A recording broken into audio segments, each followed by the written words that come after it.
पुराने ज़माने में ओबेसिटी की समस्या क्यों नहीं होती थी? क्या फ़र्क है पुरानी लाइफस्टाइल में और आज की हमारी इस लाइफस्टाइल में?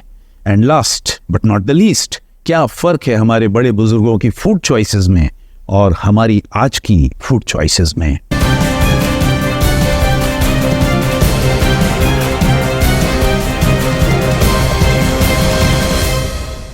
Hello and welcome to nourishing Kaka. अब जब भी हमारे देश में कुछ मित्रगण बैठकर कुछ चर्चा करते होते हैं तो अक्सर एक टॉपिक होता है कि भाई पुराना ज़माना बहुत अच्छा था। उस ज़माने में लोग बीमार नहीं पड़ते थे, लोगों को क्रॉनिक डिसीजेज नहीं होती थी, लोगों को मोटापा परेशान नहीं करता था, अधिकतर लोगों को डायबिटीज़ की प्रॉब्लम नहीं हुआ करती थी। आजकल तो ज़माना ख़राब हो गया है, जिसको देखो बीमारियों से घिरा हुआ है, नई नई बीमारियां पैदा हो गई हैं, कलयुग आ गया है, घोर कलयुग है। अब इस तरह की जो बातें हैं वे अर्ध सत्य हैं, और वे अर्ध सत्य इसलिए हैं क्योंकि वे तस्वीर के सिर्फ एक पहलू के बारे में बात करती हैं। They talk only about one aspect. बड़ा सच ये है कि ज़माना नहीं बदल गया है, इस ज़माने के लोग, हम लोग बदल गए हैं। इस ज़माने की हालत कलयुग के आने की वजह से ख़राब नहीं हुई है, इस ज़माने की हालत ख़राब हुई है हम लोगों की काम चोरी की आदत के आने से। आज ये सब हेल्थ प्रॉब्लम्स इसलिए नहीं आ गई हैं क्योंकि ज़माना ख़राब हो गया है, बल्कि इसलिए क्योंकि हम में से अधिकतर लोग आराम परस्त हो गए हैं, हम में से अधिकतर लोग काम चोर हो गए हैं, हम में से अधिकतर लोगों से मेहनत होती ही नहीं है। जबकि पुराने ज़माने में डे टू डे लाइफ का दूसरा नाम ही था कमर तोड़ मेहनत। उस ज़माने में हमारे देश की इकोनॉमी बेसिकली गाँव में केंद्रित थी, और उस इकोनॉमी का सबसे बड़ा हिस्सा था एग्रीकल्चर या खेती या फार्मिंग। लगभग 90% फैमिलीज़ का किसी न किसी रूप में खेती किसानी से संबंध होता था, और जब कोई व्यक्ति खेती किसानी के काम में संलग्न होता था तो उसके लिए डेली बेसिस पर 8, 10, 15, 20 किलोमीटर पैदल चलना एक आम बात होती थी। उस ज़माने में पूरी खेती हल के द्वारा की जाती थी, और हल चलाते वक्त पैदल तो खैर चलना ही पड़ता था, उसके अलावा बैलों को संभालने में और हल को गाइड करने में कमर तोड़ मेहनत करनी पड़ती थी। मैंने ज़िंदगी में सिर्फ एक बार ही हल चलाया है, और सिर्फ 5-10 मिनट के लिए ही चलाया है, और मुझे ये बताने में कोई शर्म नहीं है कि मुझे इतनी देर में ही रोना आ गया था। मैंने वो ट्रैक्टर वाला हल नहीं चलाया था। ट्रैक्टर वाला हल चलाना तो खैर ठीक है, इंजन स्टार्ट कर दीजिए, गियर लगा दीजिए तो आपका काम हो गया।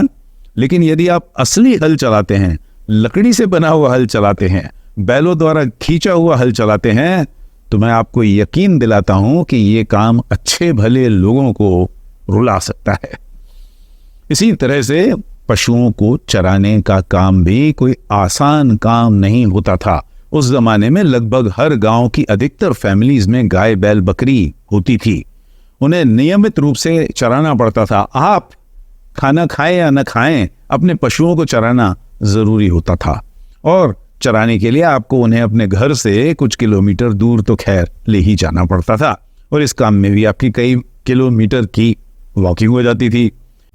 और मेरी इन सब बातों को सुनकर आप ये न सोचें कि उस ज़माने में सिर्फ पुरुष ही काम किया करते थे, या इस तरह की कमर तोड़ मेहनत करने वाले सिर्फ मर्द ही होते थे। जो महिलाएं होती थी, जो माताएं बहनें होती थी, वे भी कमर तोड़ काम किया करती थी। सबसे पहला काम तो उनके लिए खैर यही होता था कि उन्हें भोजन बनाना होता था। लेकिन भोजन बनाने का काम उस ज़माने में आज की तरह आसान नहीं होता था कि किचन में गए, गैस स्टोव को ऑन किया, बाजार से पिसा हुआ रेडीमेड आटा लिया और उसमें 5-10 रोटियां बना दी। उस ज़माने में हमारी माताओं बहनों को सबसे पहले गेहूं या ज्वार या बाजरा लेकर अपने आंगन में रखी हुई एक पत्थर की चक्की पर काफ़ी देर तक उसको पीसना पड़ता था। जैसा कि आप जानते हैं, उस ज़माने में ना तो इलेक्ट्रिसिटी हुआ करती थी और ना ही आटा चक्की या फ्लोर मिल्स। और उस ज़माने में हमारी माताओं बहनों की मुश्किलें सिर्फ आटा पीसने से ही ख़त्म नहीं हो जाती थी। इसके अलावा उन्हें खाना बनाने के लिए 2 और भी महत्वपूर्ण चीज़ों का इंतज़ाम करना पड़ता था। पहला होता था पानी, और दूसरा फायरवुड या जलाने की लकड़ियाँ। आज से लगभग 100 साल पहले तक लगभग हर गांव की यही कहानी थी कि औरतों को ऑन एन एवरेज एक दिन में 2, 4, 6 किलोमीटर पानी लाने के लिए तो पैदल चलना ही पड़ता था। 100 साल पहले की बात तो छोड़ ही दीजिए, आज की तारीख में भी ऐसे हजारों गांव हैं हमारे देश में जहां हमारी माताओं और बहनों को कई कई किलोमीटर पैदल चलना पड़ता है सिर्फ पानी की 1-2 गगरियां भरने के लिए।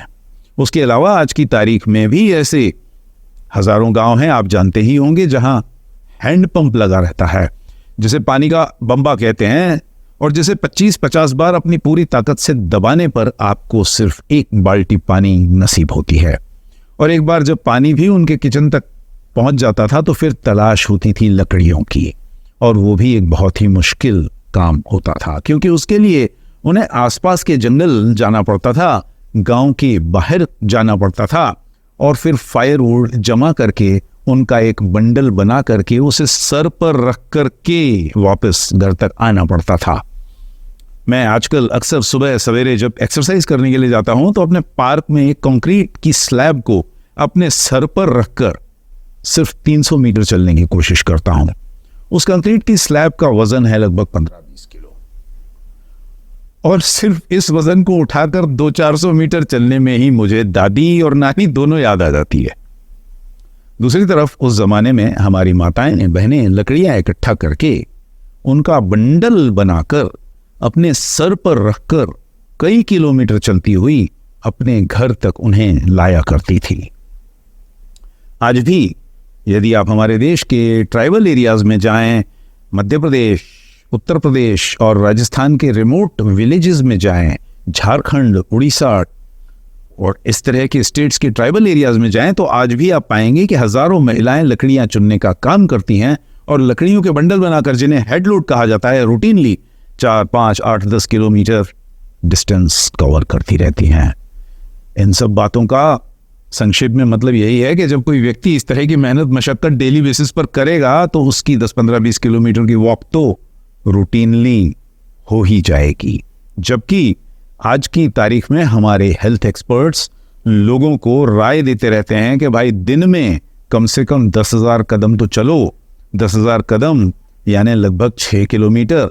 लोग इतना भी नहीं चलते। पिछले कुछ एक सालों में काफी नई रिसर्च इस बारे में सामने आई है जो कहती है कि आपको 10,000 कदम चलना भी जरूरी नहीं है। थैंक गॉड, आप सिर्फ 7-8 हज़ार कदम चल लें तो भी काफी है। और कई लोग इतना भी नहीं चलते।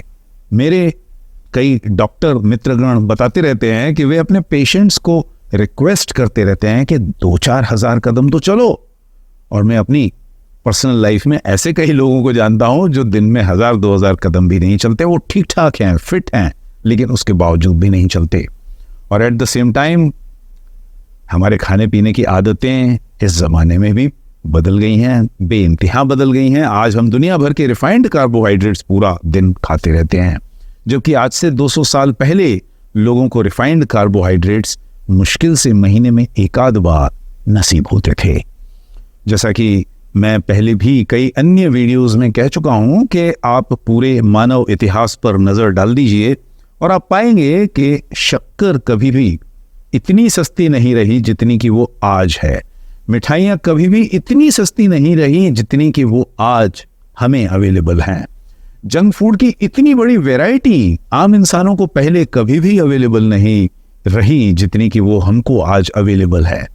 तो एक तरफ तो हम लगातार रात दिन रिफाइंड कार्बोहाइड्रेट्स का अंधाधुंध सेवन करते रहते हैं, मिठाइयाँ खाते रहते हैं, कोल्ड ड्रिंक्स पीते रहते हैं, शुगरी बेवरेजेस पीते रहते हैं, और दूसरी तरफ हम कोई मेहनत मशक्कत भी नहीं करते। एक बहुत ही बेसिक चीज जो हम लोग पिछले हजारों सालों से खाते आ रहे हैं वो है रोटी या चपाती या भाकरी या रोटला, जो भी कह ले आप उसे। अब यदि आप सिर्फ उसे ही कंपेयर करें तो आज से 200 साल पहले, जैसा कि मैंने पहले भी अर्ज किया कि हमारी माताएं बहनें आंगन में रखी हुई पत्थर की चक्की पर आटा पीसा करती थी, और उस आंगन में रखी हुई उस पत्थर की चक्की में जो गेहूं का आटा पीसा जाता था, बाजरे का आटा, ज्वार का आटा पीसा जाता था, नेचुरली उसका आटा काफी मोटा होता था, दरदरा होता था, जिसे अक्सर हम आज की भाषा में पंजाबी आटा कहते हैं। और उस आटे का ग्लाइसेमिक इंडेक्स आज हमारे बाजारों में मिलने वाले रेडीमेड आटे से काफी कम होता था, और उसकी वजह से उस आटे से बनी हुई रोटी या भाकरी या रोटला या रोटली खाने पर हमारे ब्लड ग्लूकोज पर उसका इम्पैक्ट काफ़ी कम होता था। अब यहाँ आप मेरी इन सब बातों का ये मतलब न निकालें कि पुराना ज़माना आज के ज़माने से बहुत बेहतर था, बेमिसाल था, धरती पर स्वर्ग का रूप था। बिल्कुल नहीं, मैं उन लोगों में से नहीं हूं जो पुराने ज़माने को रोमांटिक नज़रों से देखते रहते हैं, जिन्हें पुराने ज़माने की कागज़ की कश्ती और बारिश का पानी याद आता रहता है। Not at all. I don't wear the rose tinted glasses. मैं अपने दोनों पाँव ज़मीन पर रखता हूं और मैं इस सच्चाई को पूरी ईमानदारी से स्वीकार करता हूं कि कुछ चीज़ें उस ज़माने में अच्छी थी और कई चीज़ें आज के ज़माने में अच्छी हैं, और इसीलिए मैं कोशिश करता हूं कि मैं दोनों ज़माने की बेहतरीन चीज़ों का अपने जीवन में इंक्लूजन करूं, जिससे कि मुझे best of both the worlds नसीब हो सकें। और इसीलिए यदि हम पुराने ज़माने के लोगों की सेहत पाना चाहते हैं तो उसके लिए ज़रूरी नहीं है कि हम अपने घर से गैस सिलेंडर को निकालकर बाहर फेंक दें और 20 किलोमीटर दूर जाकर लकड़ियां चुनकर लाएं। ये भी ज़रूरी नहीं है कि हम अपने किचन के वाटर कनेक्शन को बंद कर दें और फिर गगरी लेकर के 4 किलोमीटर दूर से पानी लाएं।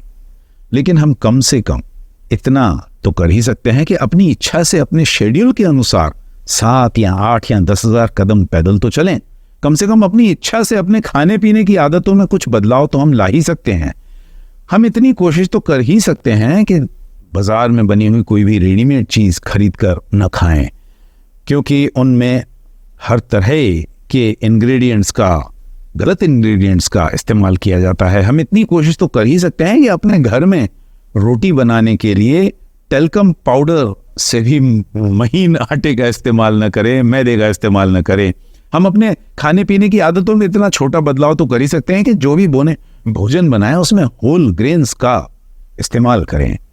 मैंने हाल ही में एक belly fat busting diet book लिखी है और उस कुक बुक में मैंने सिर्फ वही रेसिपीज इंक्लूड की हैं जिनमें होल ग्रेन्स का, नेचुरल फूड्स का, सीजनल फ्रूट्स का, वेजिटेबल्स का इस्तेमाल किया गया है।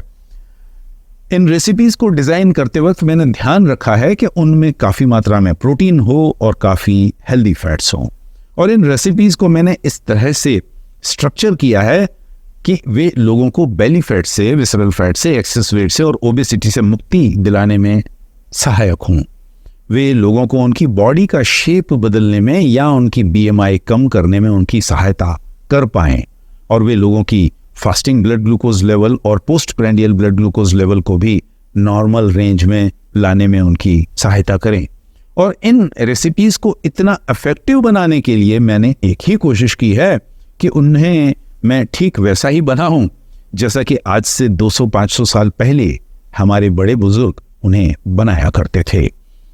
और यहाँ ये कहने की ज़रूरत नहीं है कि उस कुक बुक में मैंने जो भी रेसिपीज़ इंक्लूड की हैं मैं खुद भी उनका इस्तेमाल डेली बेसिस पर अपनी पर्सनल लाइफ में करता हूँ। मैं खुद कोशिश करता हूँ कि मेरी डाइट का प्रारूप वैसा ही हो जैसा कि आज से 200 साल पहले हमारे बड़े बुजुर्गों का हुआ करता था।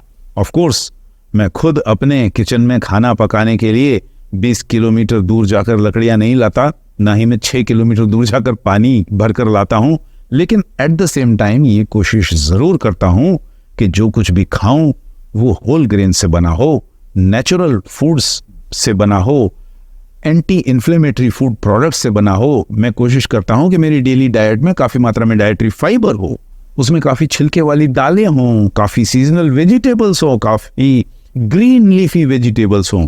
मैं कोशिश करता हूँ कि मैं एक साल में उतनी ही मिठाइयाँ खाऊं जितने 500 साल पहले मेरे बड़े बुजुर्ग लोग खाया करते थे। इतिहास गवाह है कि उस जमाने में मेरे बड़े बुजुर्ग लोग होली, दिवाली पर या किसी बड़े तीज त्योहार पर ही 1-2 मुट्ठी हलवा या 2-4 पेड़े खा लिया करते थे। और मैं भी कोशिश करता हूँ कि पूरी साल में इससे ज़्यादा मिठाइयाँ न खाऊं। और इन्हीं सब छोटी छोटी सावधानियों की वजह से मेरा ब्लड ग्लूकोज अधिकतर समय उसी रेंज में रहता है जहां से आज से 200 साल पहले हमारे बड़े बुजुर्ग लोगों का रहता होगा। इसके अलावा मेरे ट्राइग्लिसराइड्स, मेरे LDL कोलेस्टेरॉल, मेरा HDL कोलेस्टेरॉल और मेरे ब्लड प्रेशर मार्कर्स अधिकतर समय एक स्टेबल जोन में, एक बैलेंस्ड जोन में रहते हैं। और इन्हीं सब इंटरनल ब्लड मार्कर्स के सही होने की वजह से मेरा वजन भी एक स्टेबल जोन में रहता है, मेरे आइडियल बॉडी वेट के आसपास बना रहता है। और इन सब की बेसिस पर कह सकता हूं कि मेरे बॉडी स्ट्रक्चर में आज से 200-500 साल पहले के बड़े बुजुर्गों के बॉडी स्ट्रक्चर में कोई विशेष फर्क नहीं होना चाहिए। और जैसा कि मैं अक्सर कहता हूं कि यदि मुझ जैसा साधारण व्यक्ति इस तरह की सफलता हासिल कर सकता है तो ऐसी कोई वजह नहीं है कि आप ऐसा क्यों नहीं कर सकते। जरूरत है तो पुराने जमाने के हमारे बड़े बुजुर्गों की अच्छी आदतों को पहचानने की, समझने की, और फिर उन आदतों का अपनी डेली लाइफ में शुमार करने की।